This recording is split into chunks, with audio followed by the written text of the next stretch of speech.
sit down. We need somebody to pass the microphone. Pardon? It's Friday night. A lot of people I don't recognise actually. Mainly you people. Yeah. I'm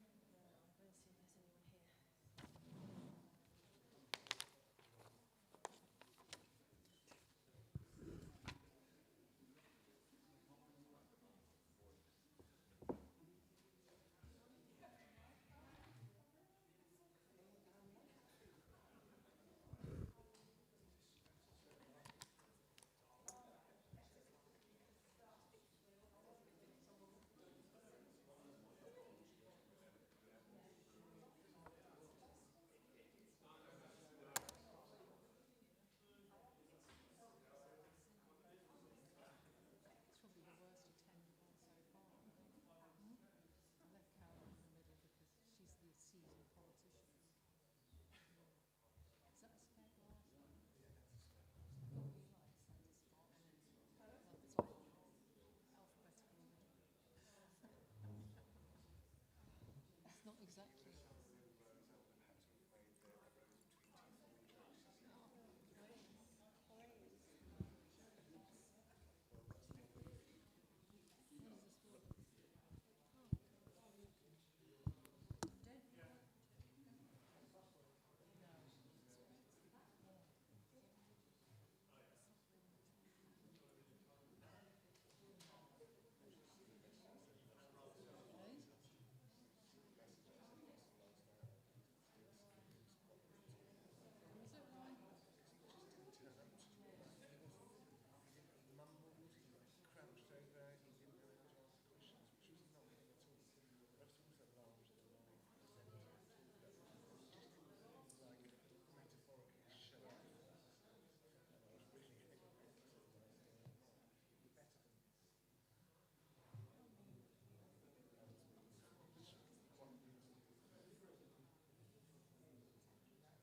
I can't nearly make it.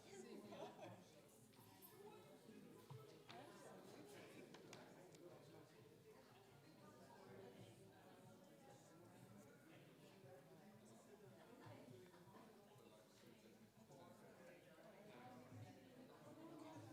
Yeah? If we're disturbed by the Palestinian solidarity, Is there somebody here from I that? haven't seen anything, but they keep on threatening.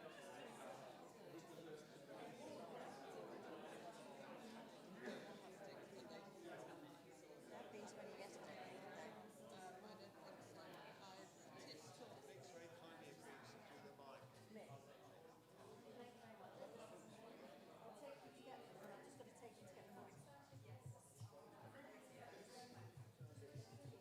Have you only done 7 minutes? I did 10. 10.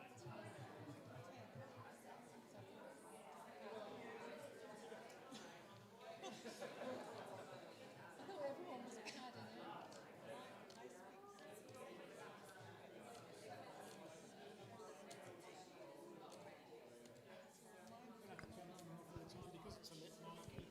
See, we can talk and he can't hear it. Blah blah blah blah blah. Just need to tell them everybody needs to talk into. And other areas. I really don't know if I've got the right environment.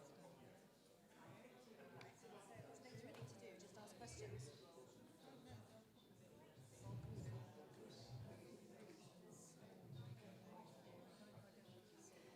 Well, if they're disruptive, we'll just have to ask them to leave. Are there any honorary police hanging about?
Good evening and welcome to the 2026 election hustings for the Grouville and St Martin Deputies. I'm Cathy Keir and I'll be taking you through the proceedings this evening. We've got until 9 o'clock, so I hope you have plenty of questions ready, and there'll also be time to mingle and chat to the candidates towards the end of the time that we've got together. Before we start, a bit of housekeeping. Could you please put your phones on airplane mode because messages can sometimes interfere with the tech. We're not expecting a fire alarm, so if you hear one, please follow the exit signs. I see there's one there, and one there. The event's being live streamed onto the vote.je YouTube channel. So for those joining us online, welcome. If you look at the bottom of the screen, there's a button you can press to get live captions. A recording will then be on YouTube for anybody who couldn't make it this evening. So anybody who you know that couldn't make it, let them know they can watch online afterwards. So your candidates for the 2 deputy seats are, in alphabetical order, backwards actually, Scott Wickenden, Independent, Carolyn Labby, Independent, and Rose Binet, Independent. The candidates have agreed that they'll each make an opening speech, and they'll then take it in turns to answer your questions. So, should we kick off with the speeches? First, Rose Binet.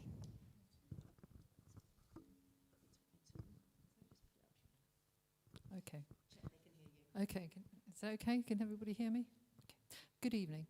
It is hard to believe that 4 years have already passed by since I was last sat here at the St Martin's Hustings. Surprisingly, I found it easier to write about my objectives last time, what I hoped to put right.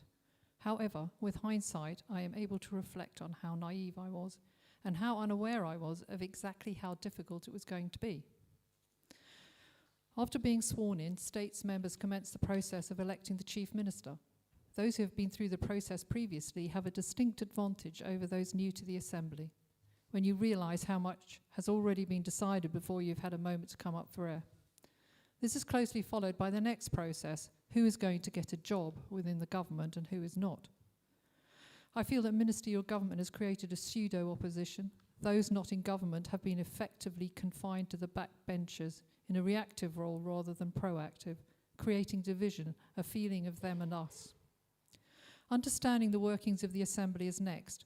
Standing orders, propositions, amendments to amendments all need to be mastered. And when it comes to standing orders, I'm still working on those. The functioning of the Assembly itself is something that I feel needs to be questioned, and my comments are not intended to imply criticism of any individual. They are merely observations intended to question whether we should continue as we are or whether we can improve our processes. Some members attend the roll call and are only seen again if a vote is taken. The coffee room is always busy, and when in the Assembly, nearly every member will be on their laptops or telephones. On frequent occasions, a member is on their feet and no one is actually listening to them. Is this because members are allowed to speak for too long? Should 15 minutes be reduced to, say, 5? Should we adhere to the standing order which states that you should not repeat what has already been said? Or is it that everyone has already decided which way they are going to vote even before they enter the Assembly? After all, if you are part of government, you are expected to vote with the government or absent yourself. And I'm sure that political parties will have agreed their voting position prior to any debate, as will most backbenchers.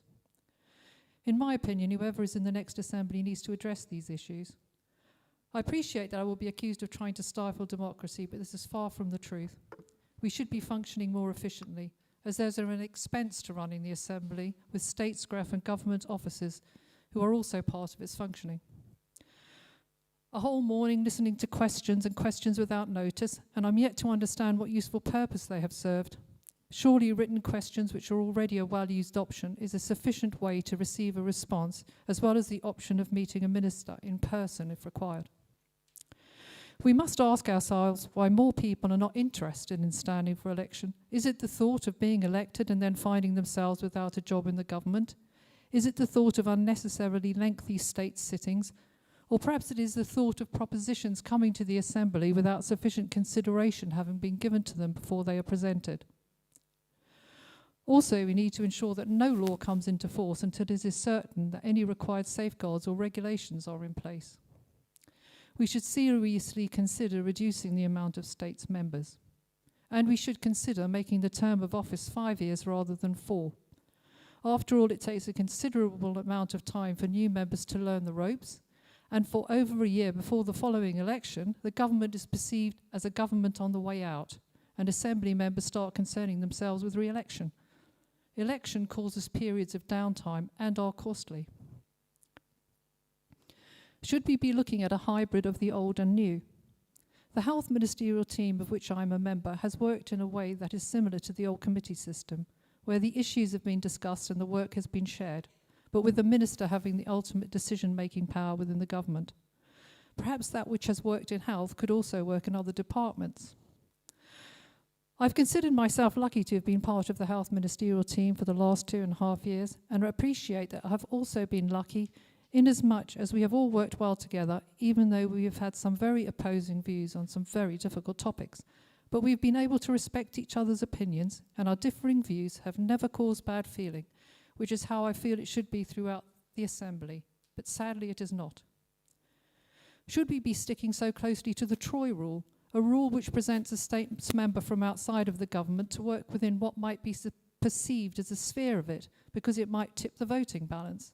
For example, I cannot understand why, if the chair of the Legislation Advisory Panel, on which I sit, happens to be a backbencher, why they cannot bring a proposition on behalf of the panel to the Assembly, because the panel's work sits outside of the everyday work of the government. Moving away from the workings of the Assembly and into the corridors of government, this is a whole new world indeed, and having navigated my way over the last 4 years, experiencing feelings ranging from utter disbelief to those of enormous frustration, I have survived the experience.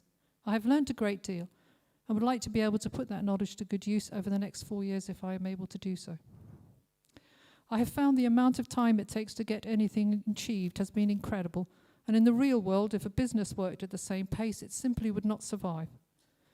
There is not enough collaborative working with the departments, as well as many other issues that need to be tackled. Over the last couple of years, the health team has worked to repair the damage inflicted on the service in the past. Public health, the ambulance service, health digital, and health HR have been returned to the service. A digital health board has been set up with a cross-section of representation, including outside providers, to ensure that everyone understands what each other is currently doing and what is required to be done in order to achieve a digitally integrated service, including a single patient record, which will make things safer and more efficient in the future. A health partnership board has also been established, and whilst it is very much in its infancy, I hope that it will improve decision making, as all those involved in providing external services will be able to work with government services in future to improve a patient's experience by helping streamline pathways, improve efficiencies, and also ensure that money is put to its best use. Similar boards should be established in other areas of government to integrate, for example, representatives from the hospitality and tourist industries to work in partnership with the department. I've also been a political representative on the new hospital project and have been very impressed by the enormous effort that team has put in and the very professional way they have gone about their work. In addition to the new hospital facilities, work has commenced on planning for the future, looking at all current service provision, the premises that providers are currently operating from, and future requirements, including those relating to the rapidly ageing population. Other facilities that we've been working on are those in Lamott Street. Hopefully, if planning permission is received shortly, work will commence on this site, which will greatly improve the facilities available for those living with mental illness. I'm also very keen to progress the work currently being undertaken to update and improve our medicines laws and regulations, because as well as ensuring user safety, I believe there are future possibilities in the medical technology sector as well as other areas. Improvements to our occupational health service is another area which I'm keen to ensure progresses. Moving on to other areas of government, the planning process must be simplified, and it is also essential that the next government assists those with redundant glass house sites, helps to resolve the issue that has been left to run on for decades rather than continuing to be part of the problem. We must ensure that we have government-wide data sharing agreements in place and must improve and simplify the commissioning of services. Large savings could be made if we achieve this. The requirements for some individuals to have lived in the island for 10 years before they can rent a property is long overdue for review. Also, arm's length organisations, which are, in my view, very much the responsibility of government, need to be reviewed and if deemed they should continue, need to have much better oversight. One of the things I mentioned 4 years ago was the lack of progress with La Folie pub, which sits under ports. Sadly, the premises have continued to deteriorate, and a roof has now fallen in. It is my belief that in order to streamline government, you need to understand how it works, and those who are working within it, to understand what changes need to be made by working with those that understand their own areas best, rather than decisions being made by individuals who have no understanding have not considered it necessary to inquire. I think it is wrong to move things about without taking any heed of the consequences, what effect a decision might have on services and on the individuals working within those services. I've also been lucky to have worked with some very hard-working, dedicated individuals, both in government and in the health service, as well as others on the outside of it who have given their time freely in order to help improve the functioning of the island, and I would like to personally thank them all. I've also come to realise, and it is something that I had not really given any thought to in the past, how difficult it is for these individuals working within government when an election occurs, because they have no idea whether everything they have been working on will be turned on its head, or if indeed those who work most closely with a politician will find it easy to work with the new incumbents. I appreciate that many before me have questioned the way in which we do things, and I know only too well how much time it takes to get anything done, but we cannot continue doing the same thing and hoping for a different result. As I have already said, there is much work to be done, and I hope that you will give me the opportunity to continue to complete some of that work. Before closing, I realise that I have not yet made any mention of the parish, and would like to say that throughout this term I have endeavoured to represent parishioners' interests and assist with individuals' issues whenever possible. I've been made to feel very welcome in St Martin, and it has been a pleasure to work with the constable and my fellow deputies, and a real privilege to represent the residents of St Martin over the last few years, and I would just like to thank you all. Thank you.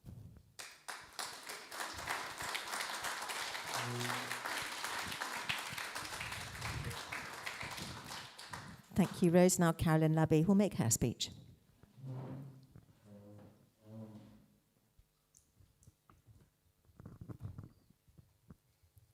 I'm standing. I prefer to stand when I make a speech. It's a habit. So good evening, ladies and gentlemen, and thank you all for being here tonight on a Friday night. My name is Carolyn Labby, and although many of you might know me, I'd like to spend a few minutes letting you know who I am, what drives me, and what you can expect from me if you're kind enough to elect me on the 7th of June. I was born and brought up in Jersey. I've raised my family here, and I care deeply about our island and its future. I stand as an independent, I vote with integrity, and I work collaboratively for the good of the whole island. I believe we need effective politicians who are rooted in community values, who understand the economy, and who can represent Jersey internationally. I'm standing because I believe Jersey needs clear direction, and because St Martin and Grouville deserve visible, accessible representation with a proven track record of delivery at parish, island, and international levels. I've always believed that a successful future for Jersey depends on striking the right balance between the economy, the environment, and our community. And I still believe that. This evening, in the time available, I wish to focus mainly on the economy, because that is where many of our current issues lie. Islanders feel that pressure every day in the cost of living, in housing, in the difficulty of getting on, getting ahead, and sometimes just keeping up. Jersey is never short of plans, reports, strategies, or just good intentions. I was involved some years ago in the New Perspectives work, which set out a clear direction for diversifying the economy, improving productivity, and investing in skills. But too often, delivery has been slow, responsibilities blurred, accountability weak, and money is lost through duplication and inefficiency.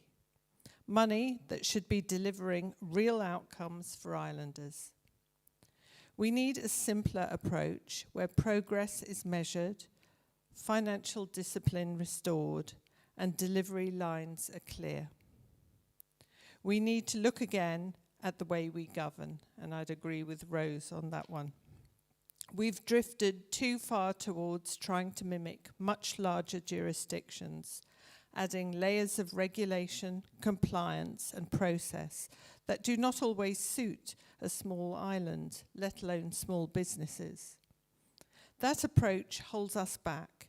It slows decision-making, frustrates enterprise, and weakens competitiveness. Jersey succeeds when it makes decisions that are right for Jersey. So we need to get back to basics. Hard work should be rewarded, not thwarted. It should be quicker, easier, and more competitive to do business in Jersey. We need to reform the often unpredictable planning process, support entrepreneurs and enterprise, and back key sectors, including tourism, agriculture, fisheries, and the creative industries, which do not only support jobs, but also our landscape, our restaurants, our transport links, and our quality of life.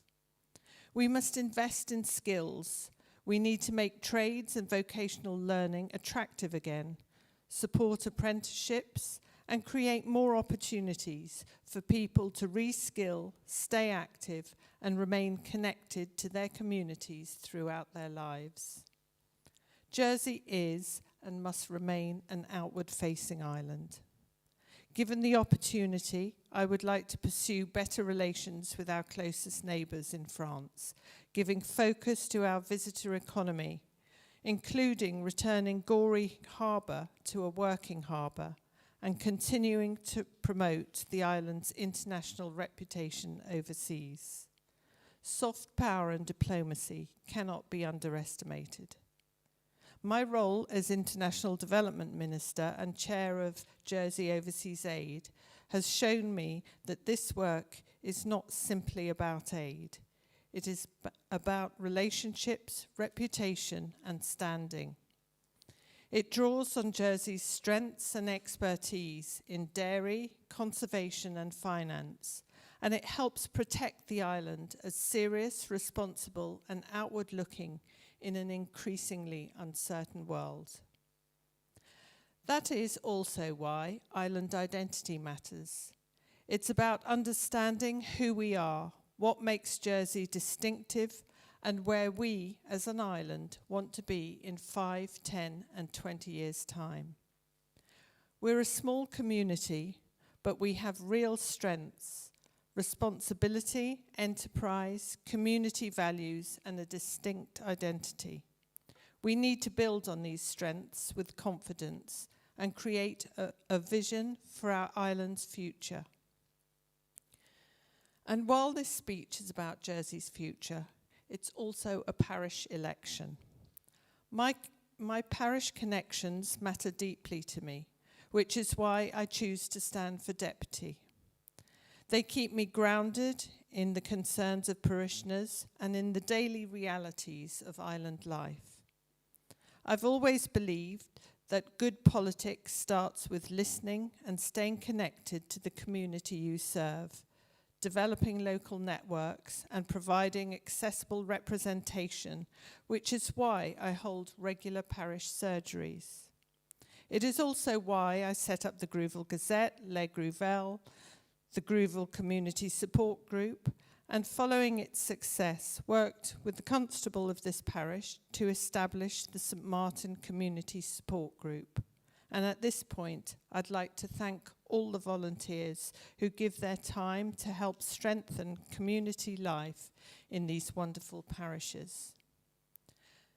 So my commitment to you is simple: to provide visible, grounded, and experienced representation for the parishioners of St Martin and Grouville, and to play an active role in shaping a strong future for Jersey, one that is rooted in our island identity, our community values, and one which offers islanders a clear, confident sense of direction. Thank you.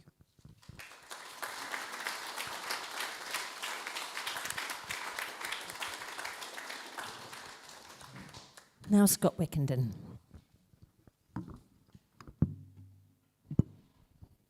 Good evening, everyone, and thank you for coming tonight. I'm standing in this election for a very simple reason: to be your voice for Grouville and St within the States Assembly, to listen and raise concerns that matter to you most, like protecting our countryside and beaches, creating safe spaces for our children to play, keeping our community spaces vibrant and clean, and protecting our parish way of life. So I've been watching the States Assembly over the last 4 years, and one thing has been clear: Jersey can do better, and islanders know it. People are working harder, but feeling poorer. Families are budgeting down to the last pound. Young people cannot even live independently, and businesses cannot absorb much more. Meanwhile, what have islanders watched from politics over the last 4 years? Arguments, infighting, complaints, votes of no confidence, too much politics and not enough leadership. And while politicians have been busy arguing with each other, the real problems for everyone have been getting worse. The cost of living in Jersey has become unsustainable for many. Energy bills are punishing. Food prices are eye-watering.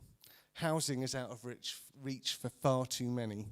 And every time islanders raise concern, they seem to be told some version of, it's complicated. Well, yes, government is complicated, but struggling to pay your bills is not. That's painfully simple. That's why this election matters. It's not about what's in spreadsheets. It's about kitchens at the shop, tills, and at the end of every month. And whilst most families are tightening their belts, governments keep expanding. We are now borrowing at unprecedented levels in Jersey. We also have a structural deficit that gets bigger each year, which means, in simple English, government is spending more than it brings in. This is not a temporary issue, nor is it clever accounting. It's a warning sign, and pretending otherwise is irresponsible. Because having reserves is not an excuse for bad habits. Reserves are there for resilience, not routine overspending. So what needs to change? Firstly, government must rediscover discipline, not cuts for the sake of headlines, not ideological austerity, but discipline. Every household in Jersey understands the basic principle: you cannot keep spending more than you earn. And government needs to understand that too. We need to stop spending on vanity projects like the carbon neutral roadmap, which so far has cost us £23 million and not delivered any real change. We just can't afford that. We do not want to see solar panels on our green fields, nor windmills dominating our coastline. And why should we be forced to swap out oil heating systems that work perfectly fine for ones that don't heat your house well? Secondly, we must tackle the cost of living where government can actually make a difference. For instance, standing charges on utilities, or let's call them what many islanders see them as, a tax on simply living. Something you pay before you've even switched on the kettle. Standing charges need scrutiny, transparency, and regulators prepared to stand up for islanders, not just providers. We need to look at food prices. Being an island should not be a blank check. Yes, we import. Yes, logistics cost money, but families deserve better transparency and fair competition. We should be backing local producers properly, which is why I'm suggesting the creation of parish farmer and fishery markets, not another glossy strategy, not another consultant report, just simple local solutions that help producers and consumers. We need to review the duties being charged on fuel, alcohol, and tobacco. It now costs government more to raise duty than the money that the duty brings in. Thirdly, we need to stop treating businesses like the enemy. Without thriving businesses, there is no thriving public service. There's no tax revenue, no jobs, no investment, and no opportunity. Small businesses are being squeezed from every direction. Rising wage pressure, energy costs, regulation, recruitment challenges, inflation. Now, I'm in support of fair pay, but increasing the minimum wage by £4.35 in 4 years is not a policy that is rooted in any reality. If you force business costs up recklessly, businesses have to pass them on, and guess who pays? You do, at every checkout. Fourth, government must become accountable again. This matters because trust has been damaged. In 2019, powers inside government shifted significantly towards the senior executive, but accountability didn't shift with it. That imbalance needs fixing. If elected politicians are accountable to you, the voters, then the system must ensure that those delivering the decisions are clearly accountable too. Because responsibility without authority doesn't work, and authority without accountability is even worse. Now let me tell you why I'm standing, because I know how government works. I've been there. I was first elected in 2014, and I served 2 terms before deciding to take a break in politics. I served as the Assistant Chief Minister, the Assistant Minister for Social Security, the Minister for Children and Education. I served on scrutiny, on public accounts, and planning, to name a few. I've seen good government and bad, and I've seen how easily good intentions get lost in bureaucracy, politics, and poor delivery. I'm not standing to learn how government works. I'm standing because I already have an understanding, and because Jersey now needs delivery. Now, this election comes down to one question. Do we continue with more distractions, more excuses, and more politics about politics, or do we get serious again about affordability, about accountability, competence, and delivery? Jersey is still a remarkable place, but remarkable places are not guaranteed success. They require leadership, clear priorities, and financial discipline.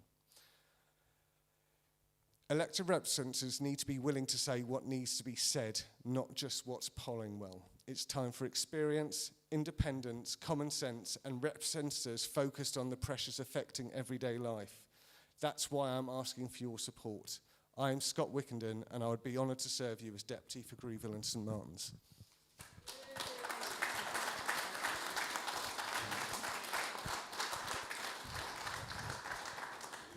Thank you for the candidates' speeches. Well, you've heard what they've got to say. Now it's time for your questions.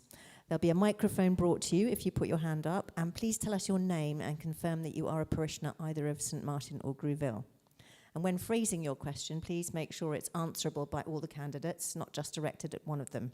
And let's leave the speeches to the candidates. Keep your questions succinct. If we have time, I will come back to people who want to ask a second question. So, there's somebody who's keen. First question down here.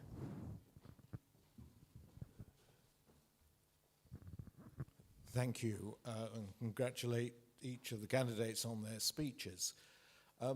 My question, there seems to be a consensus amongst the candidates here and from the senatorial candidates I heard the other evening. But before that, my name, Richard Simmons, I am a parishioner. I am St Martin's parish and have a business here, Hay Fleury, which some of you may know. There seems to be a consensus that the key issues are the cost of living, the high cost of doing business, and the high cost of government. The cost of living, all we hear is suggestions for subsidising this, subsidising the other. The only way you deal with the cost of living is improve productivity to increase wealth. Subsidy leads to higher taxation, and we have not heard that this evening. The cost of doing business has been referred to, but I'd like to focus on the cost of government and just ask each of the candidates what would be the top 3 things that they would do to reduce the cost of Jersey government by between 15 and 20% in the next 4 years. Thank you for the question. Scott's going to answer that first. Thank you, Richard. A very good question. It's something that I'm been looking at quite a lot. So the cost of government, when you do the figures right now, we're in a structural deficit of about 118 million pounds.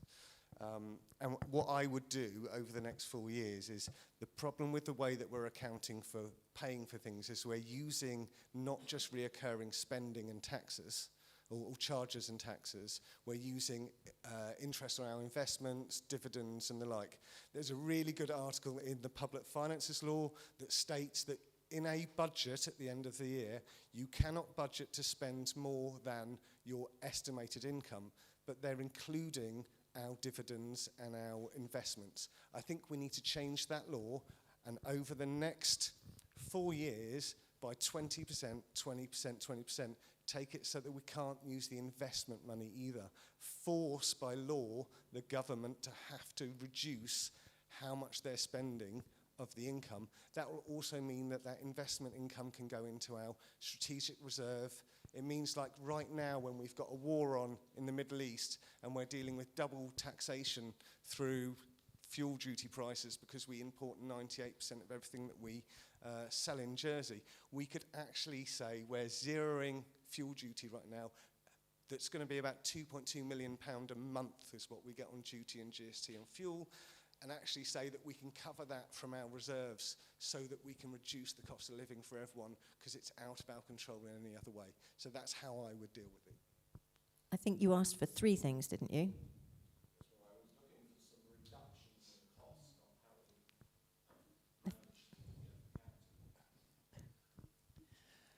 So just to be clear, Richard, reductions in cost of government, not the economy, not the cost of living. Cost of running the government, yes, that's what I understood. So there are, I have some ideas. I think we should review the arm's length organisations. There is a lot of duplication in the States, and I referred to it in my speech. The accountability lines are blurred, and the delivery lines are sometimes unaccountable. So I would review the arm's length organisations and the duplication that takes place. And I'll use another example. We have at the moment several arm's length organisations that are doing the same thing. We have SOJDC, we have ports that are looking after properties, we have Andium that's meant to be looking after social housing, and we have property holdings. Well, that's nonsensical to me. So that should be in one place. I think the state needs to be restructured quite radically, and taking up that suggestion as well, and possibly looking at the procurement processes. I think that could reduce spending. Thank you. Now, Rose Binet. Yes, I tried to explain quite a few ways within my speech about ways in which we can improve what we're doing in government, which ultimately will lead to saving a lot of money. Data sharing agreements, for example, are costing the island a fortune because we haven't got them in place, and all the consequences that flow from not having them in place is very, very expensive. Our poor commissioning services are costing us a fortune. And also looking at the facilities that we need going forward, because we haven't been doing that in the past. So often you get individuals and you say, where are they going to go? I don't know where they're going to go. So more people will come along and sit around the table and say the same thing, and there's no answer. And until we actually get facilities, and I will use the ones for example, children in care. We haven't got the correct facilities for children in care. It should have been addressed a long time ago. But none of these things happen overnight if they haven't been addressed. But that's another thing I think we need to be looking at, making sure we've got the right provision for them, because what happens is everything becomes, something, oh, we haven't got that, we better do that. And all these things, because they're being done at a moment's notice, it's exceptionally inefficient and exceptionally expensive.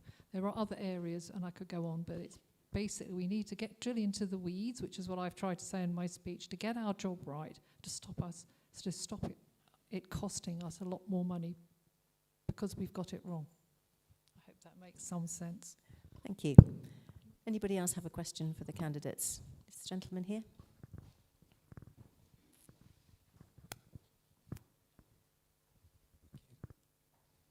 Alistair MacLeod. I'm a resident in St Martin's. I've heard quite a lot of discussion around cost of government. I've also heard talking about consulting more and speaking more, finding out more before making decisions. I have a number of friends in the hospital who've fed back to me that the consensus among clinicians is that the two-site solution for the future hospital is going to embed an awful lot of duplication and waste for generations to come.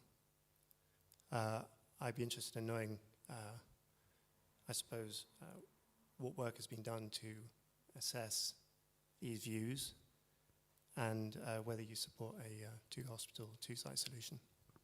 Thank you for that question. Carolyn first. Thank you, Alistair, for your question. The two-site hospital, my doctor tells me that she would have preferred a one-site for the reasons that you've alluded to. But sitting here now, there is no way I want to revisit the site of the hospital.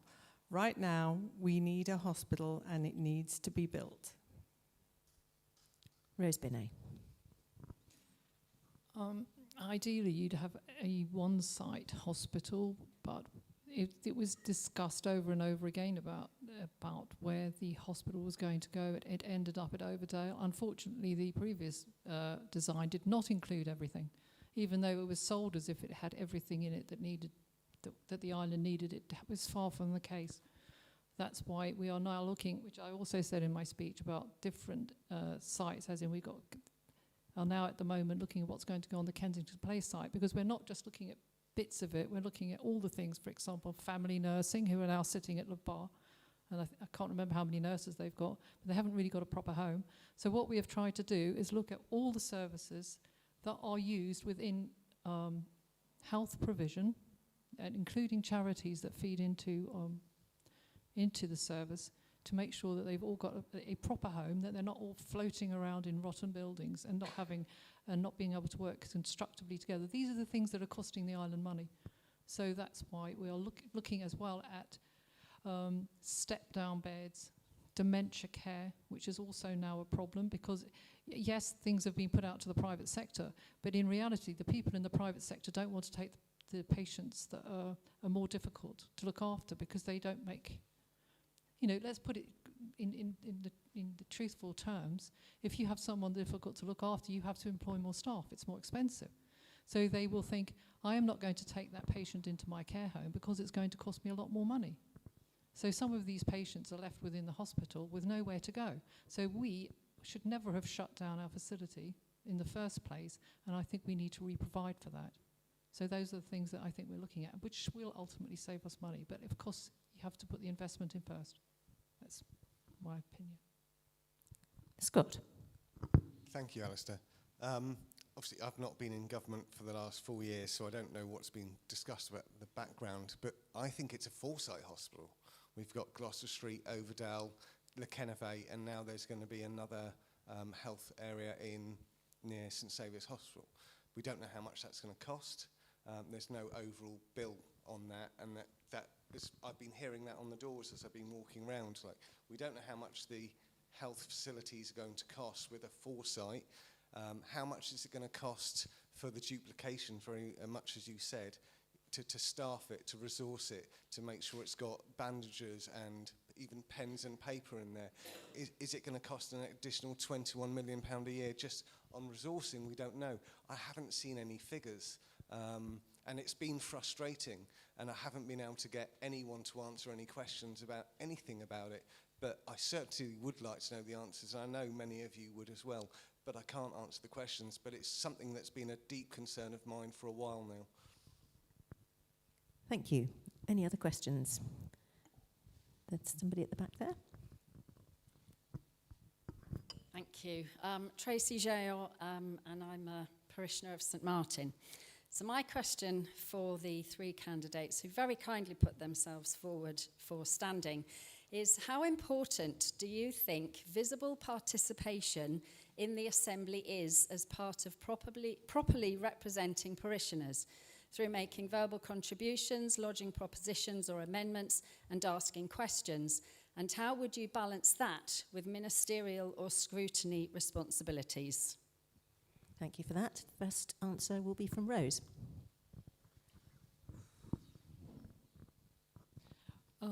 I think my view of it, and I know I'm not very vocal in the assembly, and I have been criticised for it. One of the things is that if you're in government, you don't ask questions, basically, of your government colleagues. That's sort of one of the rules. So you don't really get an opportunity to ask questions other than if you're on the back benches. Participating, like I say, it takes quite a long time to write a speech. I don't see a lot of point in writing a speech when no one's listening. And most of the time, apart from certain debates, for example, assisted dying, where you will get the assembly that is engaged in the debate and usually extremely respectfully in those circumstances. But most of the time, nobody's in the least bit interested in what anyone else is saying. So I think to myself, and also, as I also said, people repeat what the person before has said, and you are not supposed to do that. And I find it exceptionally frustrating from the world I come from, is that you get on, and if you've got a job to do, you get on and do it, and you decide who is it that's going to do which particular job, then you come back and say, have you done it, or can you update us, rather than just sitting there and listening to people who want to talk about their dogs, their mother-in-law's car, whether they won the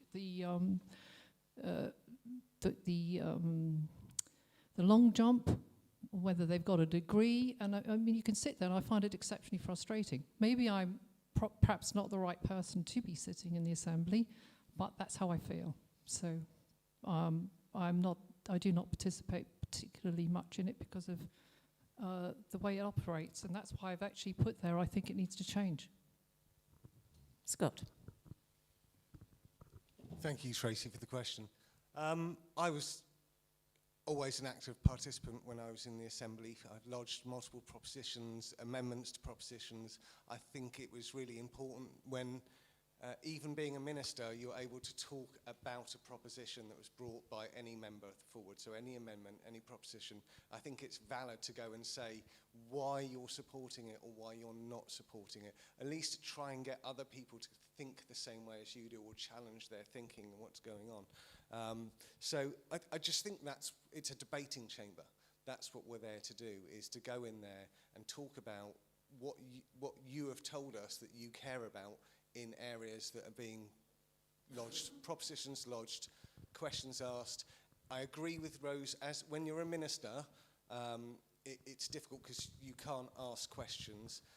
One thing, collective responsibility shouldn't even be in there. That was supposed to be removed with P1 2018, the Machinery of Government Review, which I've got plenty to talk about on. But there shouldn't be collective responsibility. It was supposed to be removed when we changed the public finance law, and it was supposed to change the accountability, which is what I talked about in my speech. So no, I think it's important. I think that actually it's one of the most important parts, is to let the other assembly members know what your views and opinions are, and it's all public now, so it's all unanswered. I just think that that's what we're there for. Otherwise, don't be in this. There's no point in being a debating chamber if you're not going to debate. Carolyn. Thank you, Tracy. The first part of your question, I think you were asking about visibility. I'm not sure if you were referring to specifically the States Assembly. I think it is imperative to be in the States Assembly if we're debating and voting on something. I don't agree with what has been brought forward. Now, certain States members can work from home and tune in as and vote when the voting comes up, if they're still tuned in. So I completely disagree with that. As Scott says, we are a debating chamber and you should be there because you can miss so much from not being in the room. So that's the first thing. I think you were referring to the Assembly, but also the balance, especially when you're a minister. Well, having been a minister, well, I still am actually. I am a minister, and I like to carve my work up in 3 parts. One is States Assembly work, one is the ministerial work, and one is the parish work. It doesn't always work out in third, depending on what's happening, but generally that's what I like to give. Thank you. Thank you for that question. Who else has a question? This gentleman down at the front.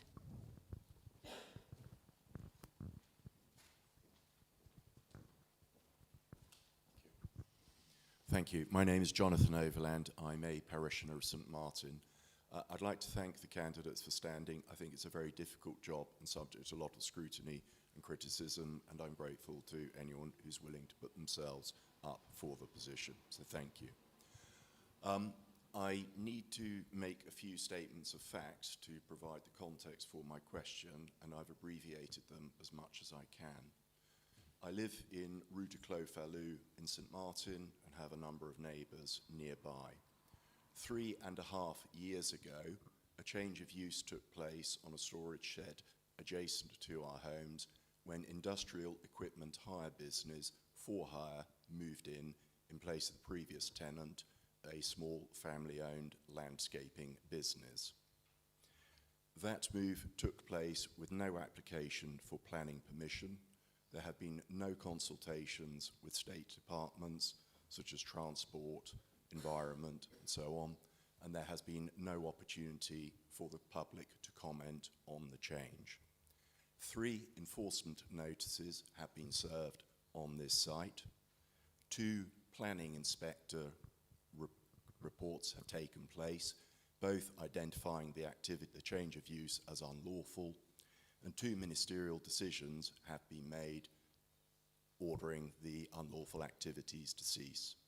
For Hire is still a tenant adjacent to our homes. The next stage is the second appeal against, on a point of law, to the Royal Court, and I have 2 days holiday booked in June to attend that Royal Court hearing. My questions, so I have been a little bit greedy, I have 2 questions for the candidates. One is, what is your position, please, on preserving the rural environment of St Martin and the right of parishioners to peaceful enjoyment of their homes? And my second question is, what, if you are elected, would you do to help us? I kept my statement of facts. I'm now going to give you an opinion. My opinion is the peaceful enjoyment of our homes has been upended for the past 3.5 years by large industrial engines revving, by incessant loud bleeping of reversing sensors, by equipment being loaded and unloaded on heavy-duty vehicles, by toilets being pumped out or washed out or whatever with loud engines revving, and by scissor lifts jacking themselves up into the air 30 feet overlooking our homes and gardens. So sorry, just to repeat, the questions are, what is your position on preserving the rural integrity of St Martin and the right of parishioners to peaceful enjoyment of their homes? And if you are elected, what would you do to help us, please? Scott. Thank you, Jonathan, and I'm sorry for what you're going through. Honestly, it's absolutely not right that with no planning application that this should be allowed. There's no, in fact, there's no change of use. If there's been no planning application, that's illegally using that area. Obviously, the law sets out that the enforcement notices go in. The ministerial decision has said the same thing. So it sounds to me like a policing issue, though I'm not 100% sure on how that kind of, the escalation goes. But it sounds like it's completely against the law. It's actually unlawful within planning, and it's unlawful with the island plan, and it's unlawful in every way. So what will I do to help if I'm elected? I certainly will come and see what I can do to help. There could be things that it's not strong enough in the law, and maybe we need to just apply within the States Assembly a proposition to change the law to make sure that the enforcement is actually more powerful, and then actually it's a criminal offence not to actually go through enforcement. I'm not sure where we're at the moment, but I'd certainly come and have a look at the law with you. It's something that I do a lot of for a lot of people, is look through laws and see where things are working for them, or if they're in a problem with it. But yeah, that's what I would do, but I'm sorry to see what you're going through. It should not be happening to anyone. Carolyn. Thank you. Thank you for your question, Jonathan. I would try and preserve the peaceful integrity of St Martin. I think that there are some roads that simply are not suitable for heavy goods. I was going to say I would have expected the Roads Committee to have an opinion, but if there was no application, if there was no planning application, then clearly they haven't had the opportunity to comment on this.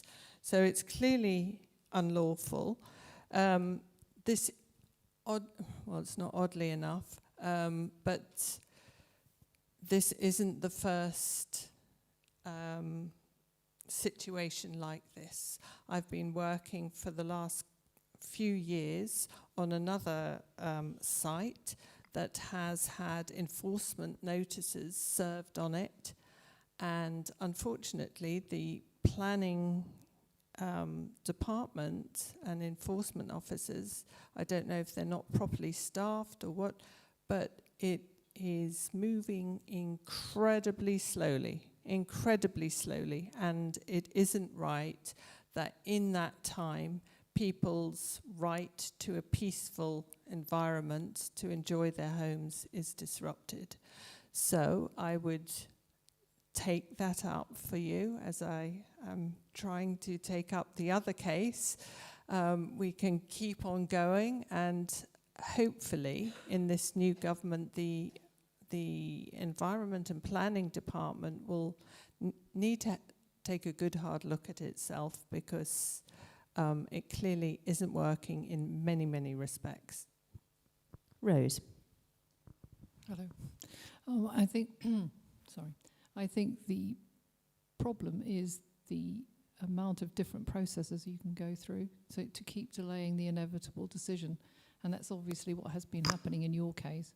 And so the only way really to solve, it probably won't help you, but going forward, that we have to reduce the amount of processes people are able to go through in order to avoid the inevitable. Thank you. Thank you. Next question. Gentleman over here.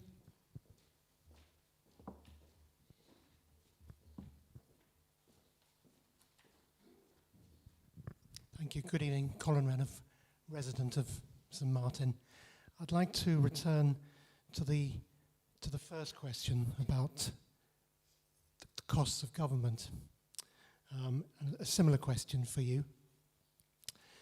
Value Jersey have issued in their statement a list of priorities. One of them is to cut government expenditure by £100 million. My question is that a realistic figure, or would that cause austerity problems? So Carolyn is the first to answer this one. Thank you, Colin.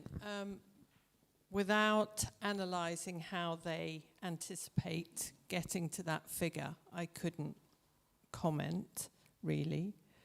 As I said in the in answer to the first question, I do feel that government needs to be restructured. There are things that need doing. Consultants, the employment of consultants was stopped in 2024. There has been an employment freeze since that time that has saved 29 million. I didn't agree with the way government went about it. They offered redundancy. So what happens when you offer voluntary redundancy? You lose all your best people. So I think we need a strategic approach. We need to work out what services government really ought to be doing and not doing. And as I said, where there is duplication, but without sitting down with accountants and going through the figures line by line, I couldn't say whether 100 million is the right figure, but it would be very good if we could. Rose. Sorry, I think Carolyn has covered quite a lot of the things, but it does come back to going through each department and working through what everybody's doing and making sure that we're doing the right things. And it is amazing how inefficient we are, and how we haven't, and I come back to things like data sharing agreements that we have not yet got in place, and how much money it is actually costing us to get these things wrong. But it is about going through each section. You can't make sweeping changes, but we're going to cut 100 million. We need to do it properly. Thank you. Scott. I'm going to start with a story that will give some context. So back in 2018, there was the document, The Machinery of Government. It was P1. It was lodged by Charlie Parker and Ian Gorst. And it set out that we were going to change the way accounting and accountability was done within Jersey, so it was more like the UK civil service. And it said that what we would do is, instead of having 11 accountable officers within the heads of their departments, we would have one principal accounting officer who would then be able to delegate authority down to other officers. But within that document, it said that we had to change three things. It was the Public Finances Law to give the powers. It was the Employment of the States of Jersey Employment Law to give the accountability, as long with the States of Jersey Law to 2005. So 2019 comes along, P23 gets lodged, and it's the Public Finances document. And it was complete sweeping changes to how the powers within how money was moved about, spent, borrowed, overdrafts, loans. It gave huge sweeping powers to the chief executive and the treasurer to borrow money, to move money around without having to come back to the assembly. And what that basically set out was that when the politicians went and did the budget at the end of the year, they would set out the envelope of how much money was allowed to be spent and where it should be spent. But the public financiers turned around and said that after that's done, the CEO can move money wherever he likes, and it doesn't have to come back to the assembly for any ratification. They can borrow however much they like, and it doesn't have to come to the assembly. They can ask for extended overdrafts, and it doesn't come out to assembly. And I screamed and shouted, and so did Kirsten Morell and Tracy Valois and Deputy Labby, about where's the accountability bit? Where's the bit that means that, yes, you have the powers, but we can hold you to account for what you're doing with it? That bit's never been done. So this is the bit I want to do about how we're going to try and sort out the public finances, because right now ministers are accountable legally for their department, but don't have any authority to actually instruct how things are happening within the civil service, because we haven't done the piece that we should have done back in 2019. We need to change the Employment of the States Jersey Employees Law. We need to change the States of Jersey Law to give the accountability back to the people that you're voting in to power in the next 3 weeks. Then what we can do is start actually instructing where things need to be happening. We literally should have the power, because you're the ones that elect us, to be able to go and say what needs to be done. At the moment, it's Wild West out there, and that's why we're over-leveraged, over-borrowed. It's just crazy how we didn't fix what needed to be done. Sorry for the long answer, but we need to sort that out first. Otherwise, we don't have the authority, and that's wrong. Thank you. Next question. Oh.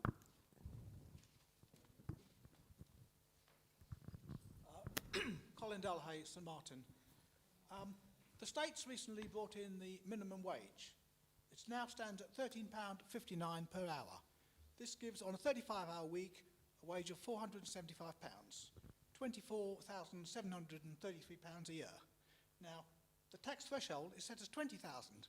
So why is the states, it's a two-part question, why are the states taxing people on the minimum wage who they say need this money to live on? On your minimum wage, you'd be paying £806 in tax if you work a 35-hour week, which is not exactly a long week. And is it acceptable that the pension is only £15,000 for a single person old age pensioner, approximately 65% of the living wage? How can you justify this? So that's two questions, and first to answer is Rose.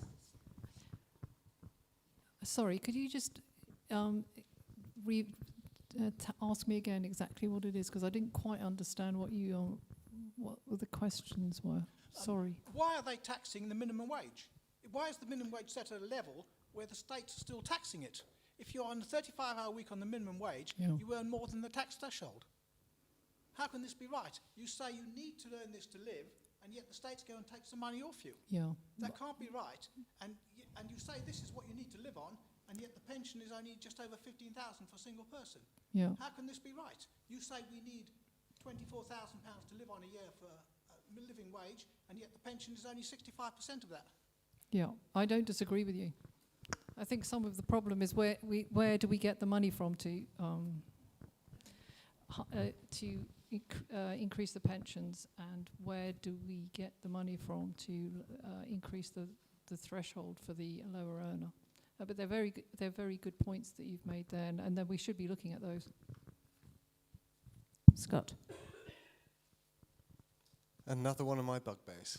Sorry, I'll go on a bit longer here. Okay, so the minimum wage, the one thing that's happened is it's been raised by £4.35 in 4 years. Now, that hasn't helped anyone on the lowest incomes, but also they didn't move the tax bracket with it. So there was this rush to go to a living wage by increasing the minimum wage, which is impossible. It is a dog chasing its own tail, because as soon as you put the minimum wage up, the cost of living target goes up, because everything gets more expensive. People on minimum wage work in agriculture, in supermarkets, in shops, in restaurants and in bars. And if you push the minimum wage up too quickly, then the bottom 30% of the wage bracket has to go up. That means that there's a massive increase for the shops, supermarkets, agriculture to be able to have to fund that.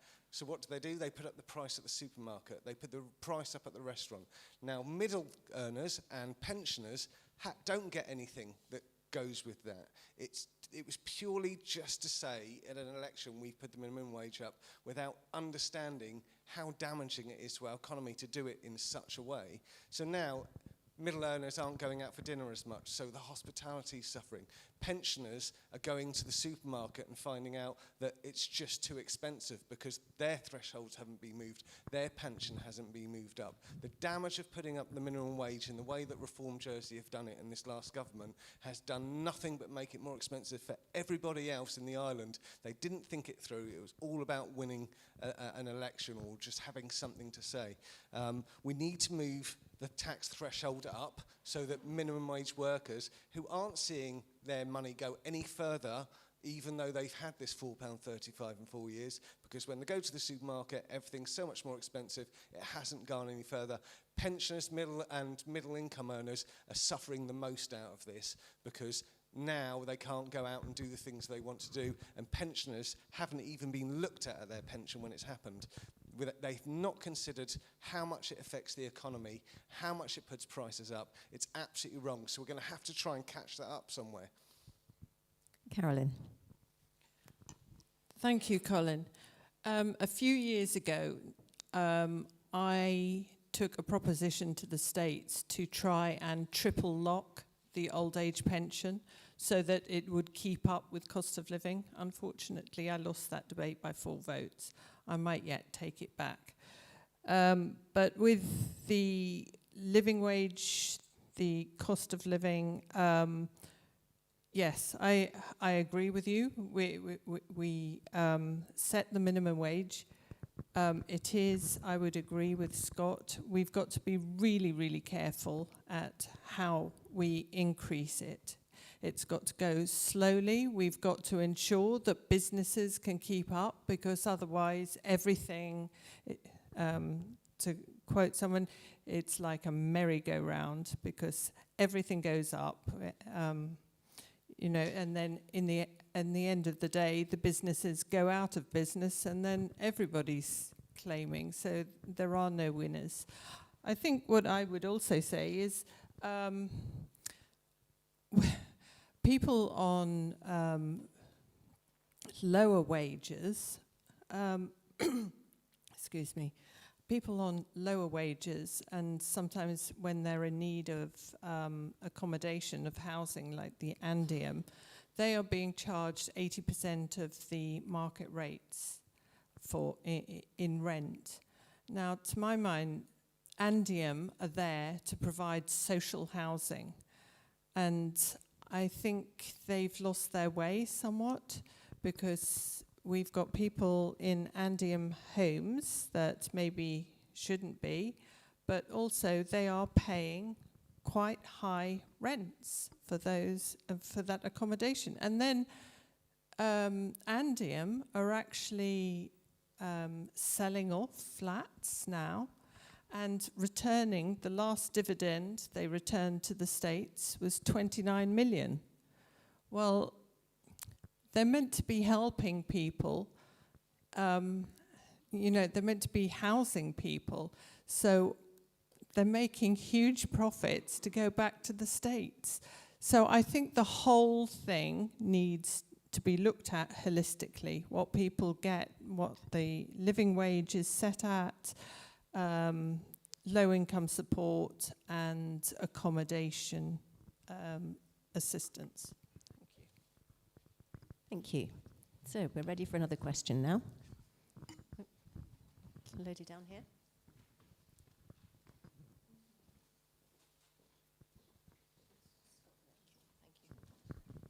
Good evening. Thank you for taking my question. My name is Sophie Overland, parishioner of St Martin.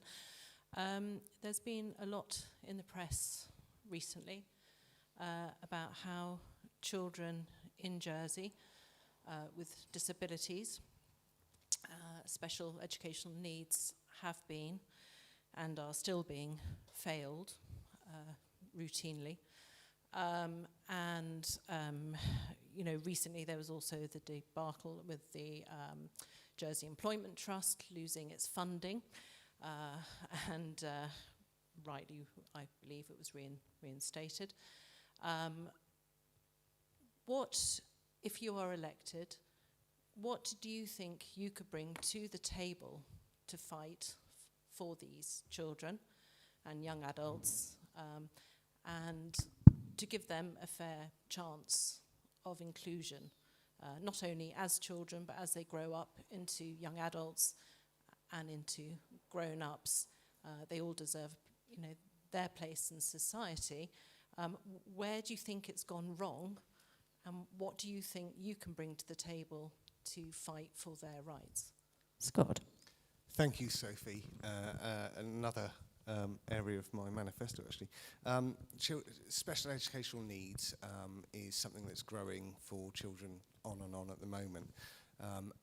And I don't think that we're dealing with it very well. The way that, as an ex-education minister, the way that we start doing it is when a child gets what's called a record of need, a RON, then they're assessed if they have any special educational needs. If that happens, then the school gets additional funding to be able to provide services that will look after that child.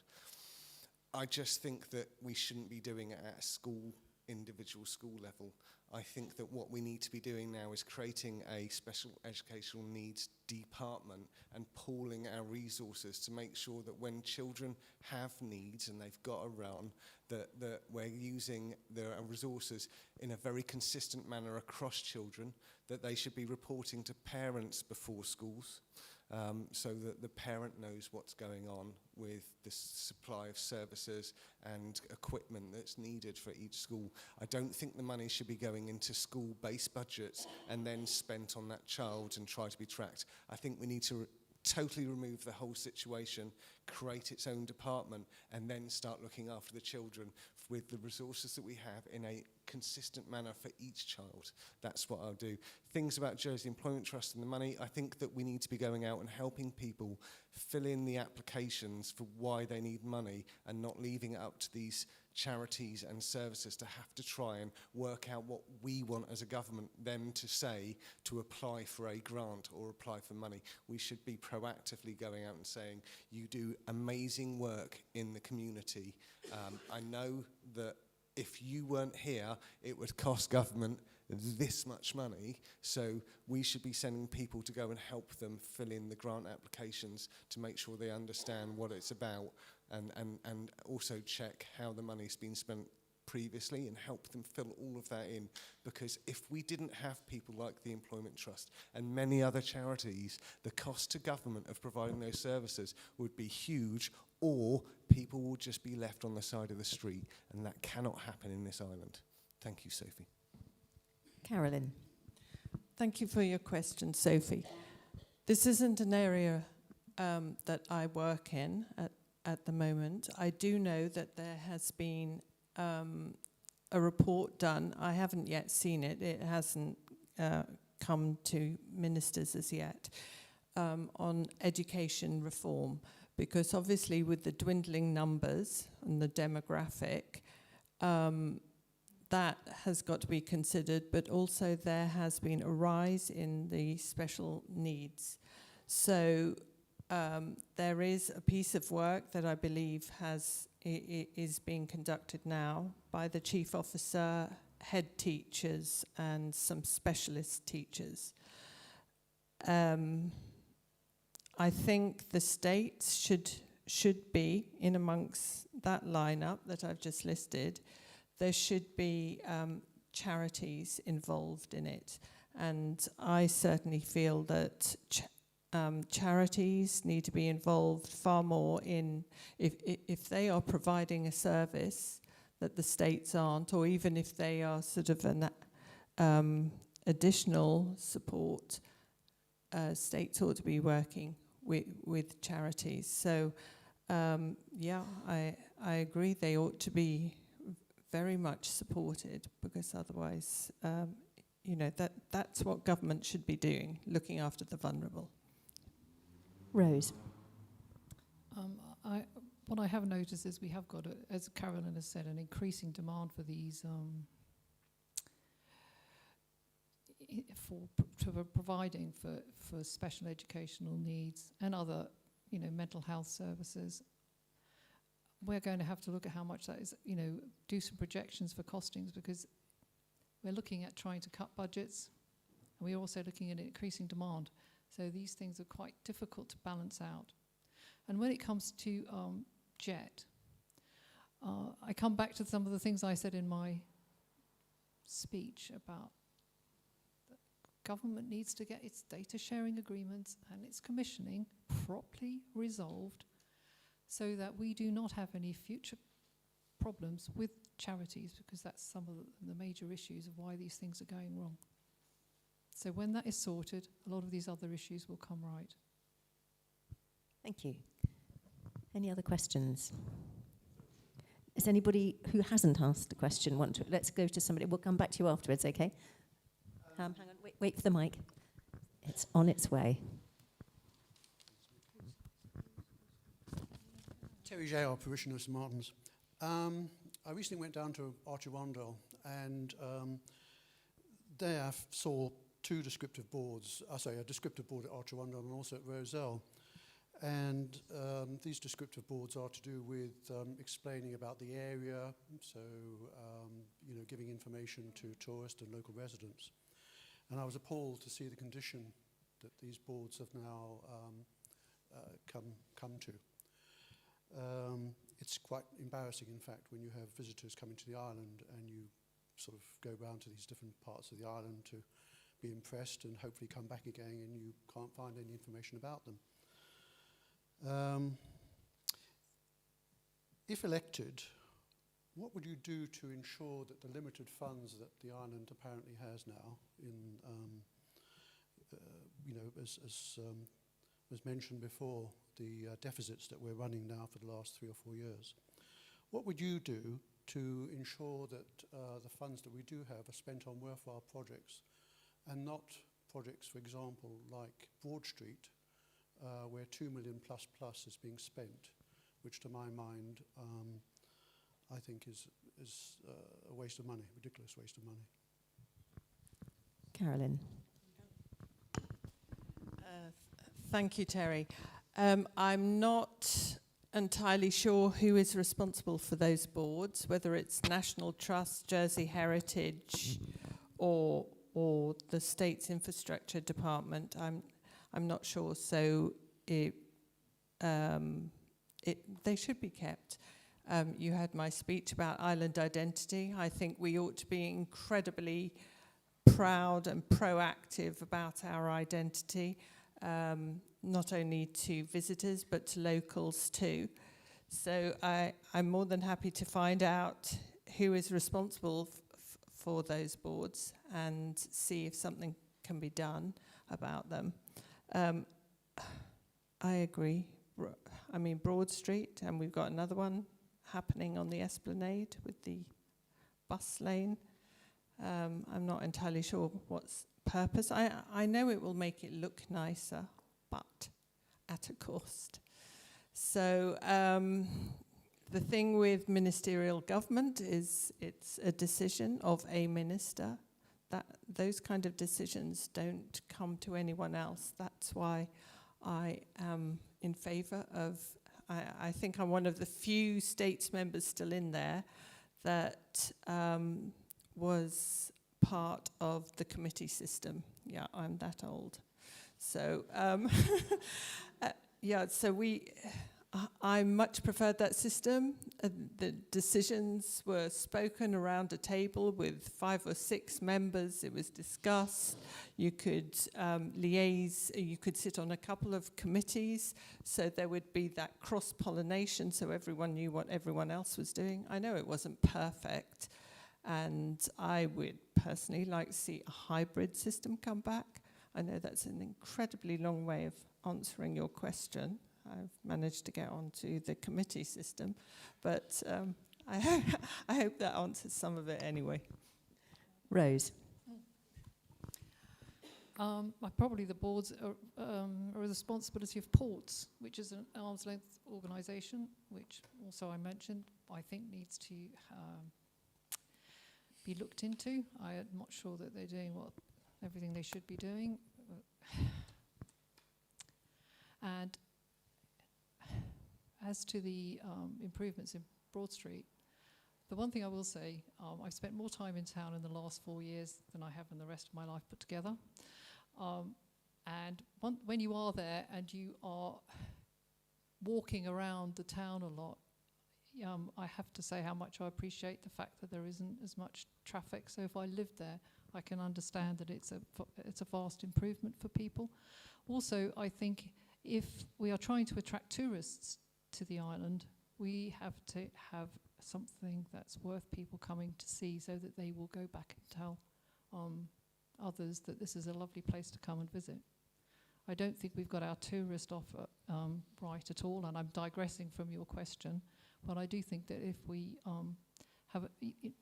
enhance our town and get our connectivity better and advertise ourselves more appropriately, I don't think we're doing a very good job at the moment. I think that we could get our tourist industry. It won't ever go back to what it was before, but I'm quite sure we can do better than we're doing now. Scott. Thank you, Terry. Yeah, I think I was calling them heritage boards when I write them down. They're in pretty poor repair everywhere. But again, like other candidates, I don't really know who is responsible for them. Does it? Okay, Jersey Tourism. So they're very old. Hang on. Okay, so as far as stopping wasted projects, I think that was your question, was how would you stop these silly projects that will just waste money, vanity projects like I call them. One thing that I do want to do is back in 2017 I brought forward the e-petitioning system that was supposed to try and help direct democracy from people to be able to get into the States Assembly with what they do want, and it hasn't really worked. It needs changing and moving around, so that's something I want to do when I get in, is actually make that a bit more effective. I think it should not just be about what somebody wants, but people should be able to put the opposite. So if you said you wanted to stop Broad Street, other people would say, but actually we want it, and then we could actually have that looking at a much better dial of what people want. I think we need to start getting departments to zero-based budget, though. I think these vanity projects and some of the stuff that we see going on is because people are scared that they're not going to have the budget next year if they haven't spent it this year. Now, I don't think that is 100% what it's about, but I do think that if we zero-based budget and we start from the point of zero in the departments before we get to the budget at the end of the year, and every minister has to sit and go, right, let's start with nothing. So what staff do you need? How much, go through like it was your business. I think that would probably stop a lot of these projects being wasted, and it would probably save an awful lot of money. And I just wanted to end up saying, I know Carolyn was in the committee system, but I think she was only about 20 when she was in there, so she's not that old. Thank you for that. We've got a question at the back. Good evening. Emily Jennings, St Martin's parishioner and local play champion and co-designer of the St Martin's Green play spaces with Constable Karen Shenton-Stone. It's been great to see this community benefit from the multi-generational play and activity going on just across the road. But with rising childhood obesity, inactivity, loneliness, mental illness, and very costly rising SEN in schools, treatments and intervention is costly, which really does lead us to look at prevention and see it as truly imperative. So I'd like to know what your vision is and your actionable plan for more real-life play and activity for Eastern families, tweens, teens, and young people, so the community can access activities such as skate ramps, biking pump tracks, bouldering, parkour, street basketball, and more play spaces. We do have government and parish sites sitting vacant on this side of the island. For example, the big green space in front of St Saviour's Hospital, and vacant car parks between Amport and Archie Rondell. Can you help release some of this JPH portfolio for community projects to really meet the community's needs and help mitigate some of the rising costs of inactive young people? Rose. I do agree that there is a problem with inactive young people. It's not an area that I've been looking at as in sports facilities, but more in the prevention of, there was the Henry program with the family nursing services, which I'd like to continue, which was working with families and young children as to educating the best way for eating going into the future, so that their lives were going to go in the right direction in that respect. I'd certainly look at some of the areas you've mentioned. St Saviour's Hospital has come back from infrastructure back to health, because that's one of the areas that we're looking at, of being able to provide some of the necessary facilities going into the future for health provision. But certainly there may be a possibility of putting something for children there as well. So I will certainly add that onto when I meet with the project team next week, I will add that to the possibilities of putting that there too. Scott. Thank you. Yeah, I actually heard quite a few times on the doors in this last week or so from parents that are saying there's not enough for our children to do. And what would you do about it? Of course, it comes down to sometimes funding. I've got an idea about new 2-1-Es or 1-1Ks or whatever you know them as, that we should be asking them just to put a little bit more money into a fund for cultural stuff that could help pay for Battle of Flowers, the air display and other little activities that to do with culture within the island. And if you just asked for £20,000 each to be put in that pot, it would really go a long way to helping us kind of provide things that are good, because it's nice open green space is great, but if you wanted the equipment, we need to find the money. And at the moment, one of my real concerns is we're spending too much money. So we'd need to look at ways that we could find funding for it, either by fundraising or doing something like that. But how you would do it is obviously going to the minister, whoever's in charge of infrastructure and Jersey Property Holdings, and petitioning that either through a proposition in the States could work, or just by trying to work with the minister to try and free up those sites to make sure they were available for these activities. But we need to also know what these children, teenagers, and they're like, what do they want? What would they like to see there that would get them out to use it? Once we have that, then we can start working on the rest. Carolyn. Thank you, Emily. I think it is, in this digital age, it's imperative that we get children active, either with the little ones, with the wonderful facility that we have here in St Martin. We've got the other play area in Grouville, Sandy Park. But also at schools, I don't know how much sport they get at school these days. When I was at school, we had sport or games virtually every single day. I was horrified a few years ago when somebody said to me, oh no, sometimes it's once a week, which seems incredible. So yes, we need to get our children active.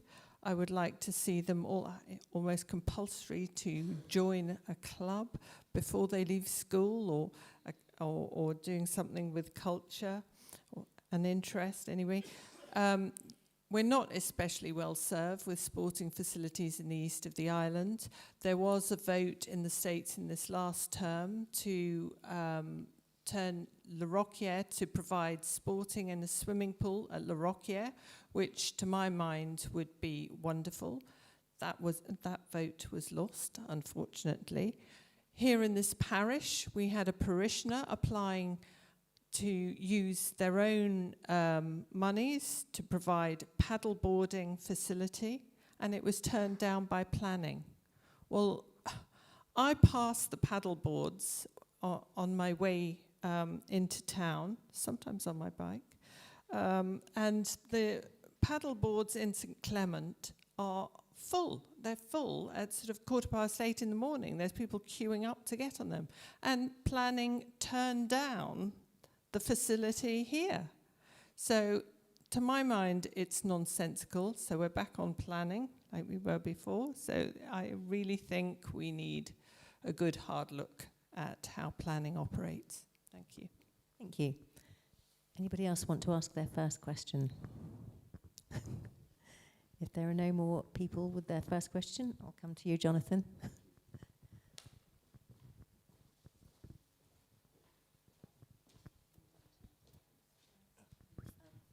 Thank you very much. I confirm I'm still a parishioner.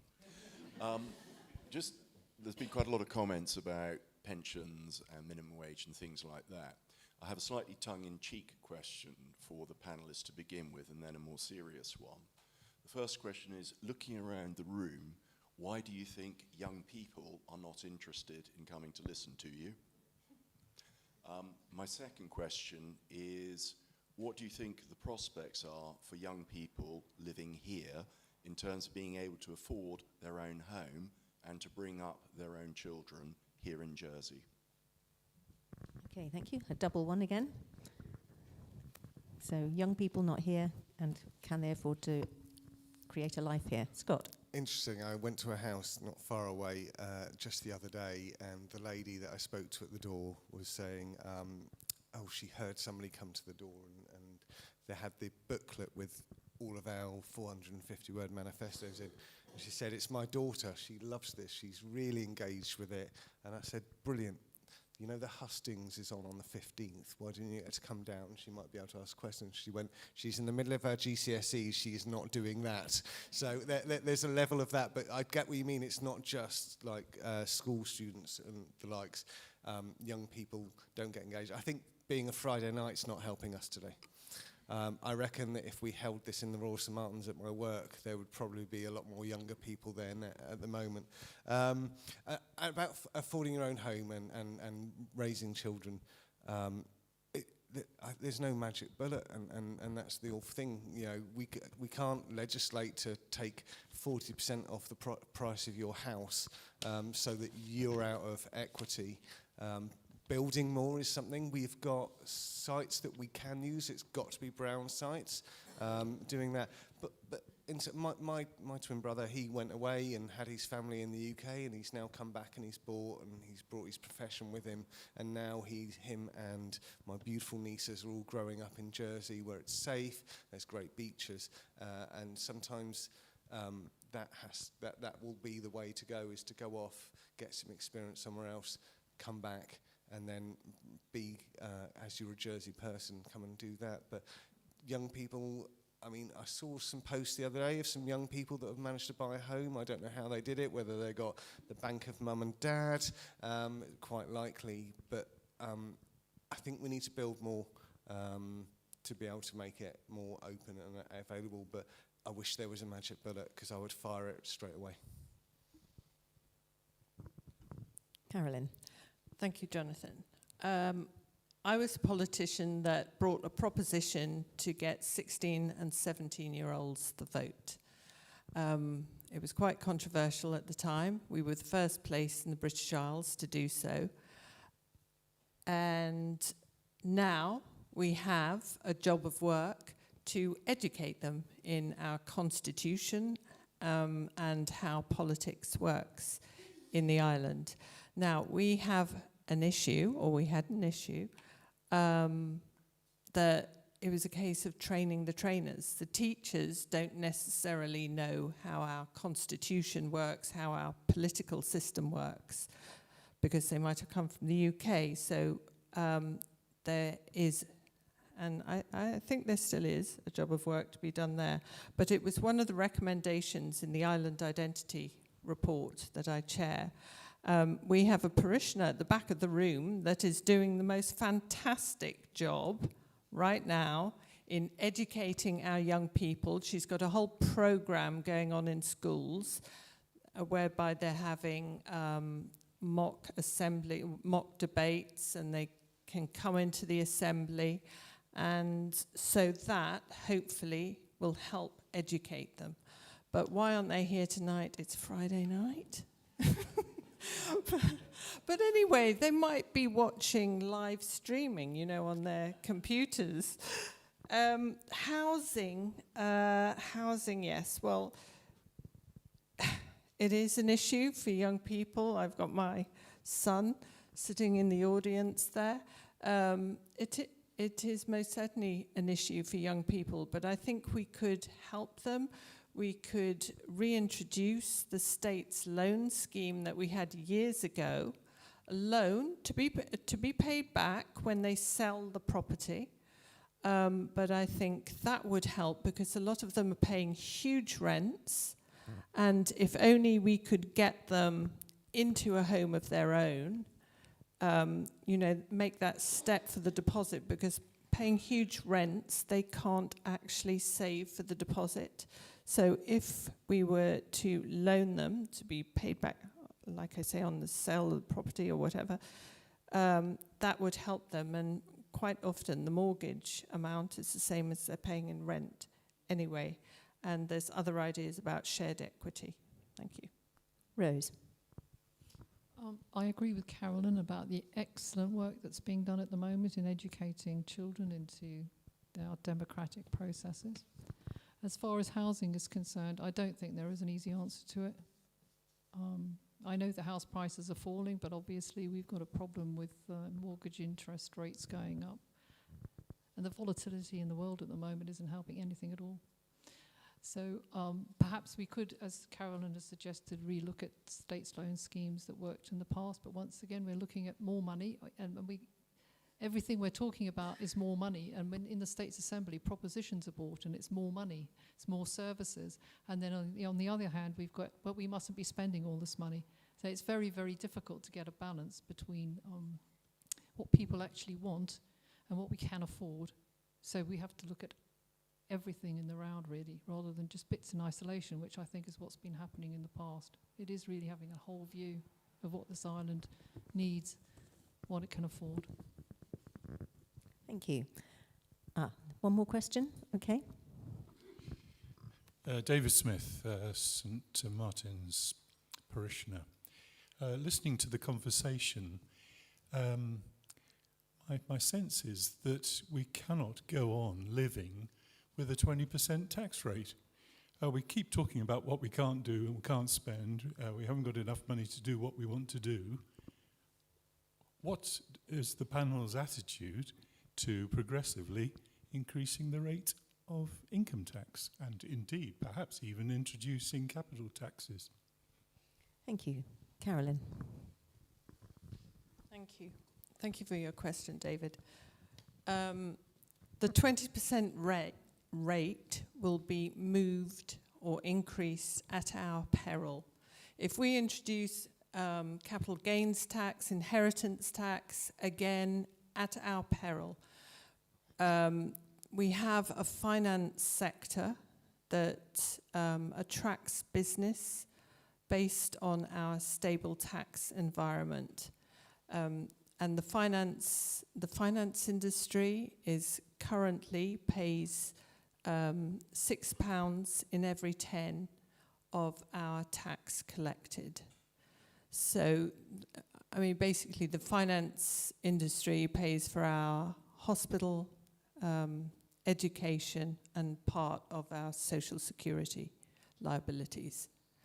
So I would be very, very reluctant to do anything with our tax rates. And certainly not until we've done a huge exercise on restructuring and saving money within the states. Rose. Yes, I think we have to definitely save money because we are wasting a lot of money in some areas. But I do think we also have to look about whether we need to raise other funds, particularly, for example, healthcare.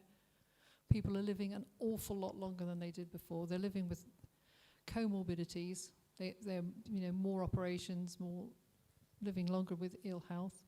But there's also innovation coming out all the time, new possibilities of living longer, cancer treatments, all sorts of other options coming forward. And I think we have to look very seriously how we're going to pay for them all.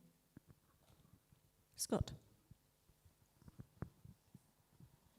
Before we do anything that raises the cost of living for everyone again, I think we need to get our spending under control. One of my favourite statistics at the moment is in 2023 and 2024, as normal, during the budget, we raised alcohol duty, petrol duty, cigarette duty.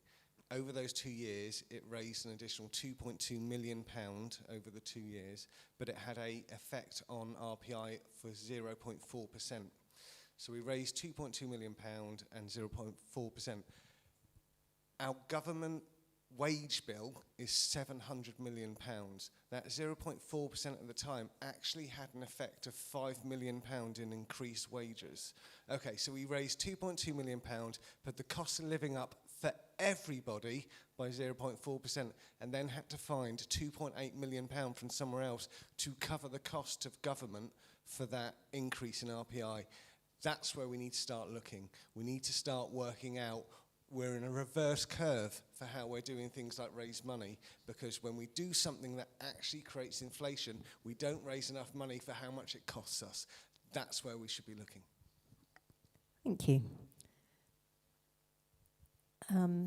Anybody whose first question want to ask? Because there is just, I think, the person at the back's already asked one. No? Okay, one last question, and then I think the candidates would like to come down and have a chat to you all individually.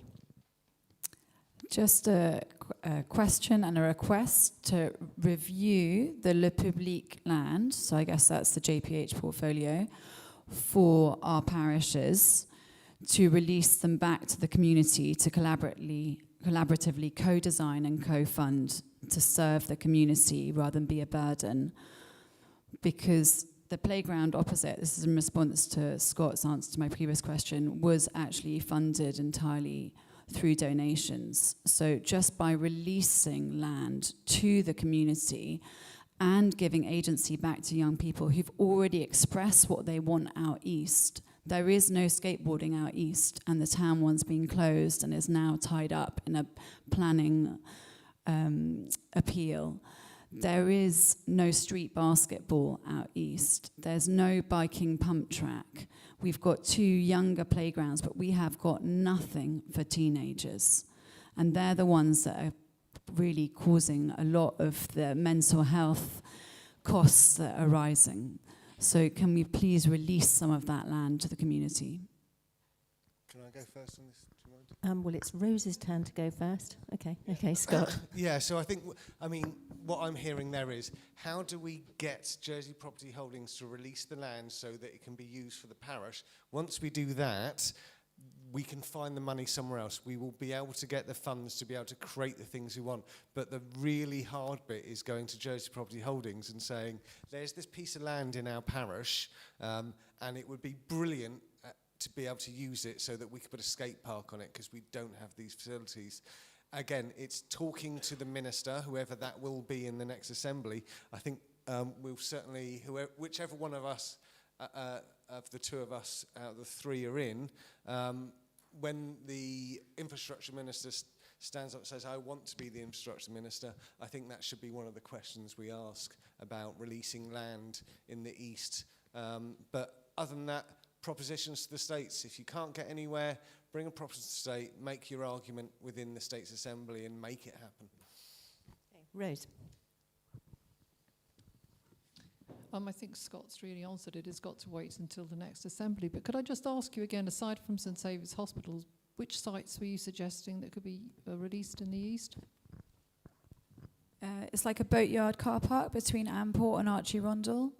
I think where that, you mean, yeah. There are other parish fields as well that I'm aware of, but I know those are kind of JPH just sitting there. And the St Saviour's Hospital, if it does become a hospital site or health site, there's a huge benefit to be derived from physical activity for multi-ages. Yeah, I totally agree with you there. I just wondered if there were any other sites that I hadn't. Yeah, thank you. Okay, Carolyn. Thank you. I haven't really got much to add to that, other than if, depending who's taking on the facility, they don't only need the provision to build whatever it is they're building there, but it's the maintenance as well, which the states in the past have been appallingly bad at maintaining their property portfolio. So all those kind of things would have to be ironed out before just taking on the land. Thank you. Thank you. So I think we'll leave the formal part of the meeting there and let the candidates come down and talk to you, and you can kind of, if you didn't want to ask a question in public, you can chat to them there. So thanks for all the questions we've had, and thank you to the candidates for their answers. Thanks also to the parish staff, the tech team, and everyone who's helped for tonight's event. If you'd like to talk to people, any of the candidates tonight, or the senators, or the constable, then you can get their contact details from the manifesto booklets that I think have arrived in St Martin. I've seen some people here with them, or the vote.je website. If you applied for a postal vote, your ballot papers need to be with the judicial graph by noon on the 7th of June. You can vote early at St Paul's Centre in St Helier between the 26th of May and the 1st of June, if that suits you. And on election day, polling stations are open from 8 till 8. And do remember to take photo ID with you. Thanks very much for coming and enjoy your chat with the candidates.